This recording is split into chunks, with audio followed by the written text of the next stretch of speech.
Gulshan club অর্থাৎ খালেদ মাহমুদ সুজনের সেই ক্লাবের হয়ে অনুশীলনে এসেছেন প্রথমবারের মতো লিটন দাস। এসেই প্রিয় নিজের যে ব্যাট আছে সেই ব্যাটটা নিয়ে শ্যাডো করছিলেন লিটন। এই সময় সেখানে বসে থাকা সৈয়দ খালেদের সঙ্গে লিটনের সেই গল্প আড্ডা, আমরা সেই মুহূর্তটাই দেখছি।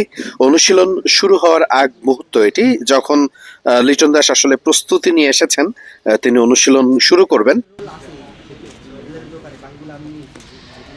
এর মধ্যে একটা ভালো খবরও আছে লিটন দাসের জন্য। আইসিসি চ্যাম্পিয়ন্স ট্রফি থেকে লিটন দাস বাদ পড়েছিলেন, তিনি স্কোয়াডে ছিলেন না, কিন্তু বিসিবি যে সেন্ট্রাল কন্ট্রাক্ট দিতে যাচ্ছে সেখানে লিটন দাসের নাম রয়েছে এবং লিটন দাস অর্থাৎ বিসিবির পরিকল্পনায় খুব ভালোভাবে আছে এবং খুব দ্রুতই জাতীয় দলে আবারও ফিরতে যাচ্ছেন, তেমনটাই আভাস।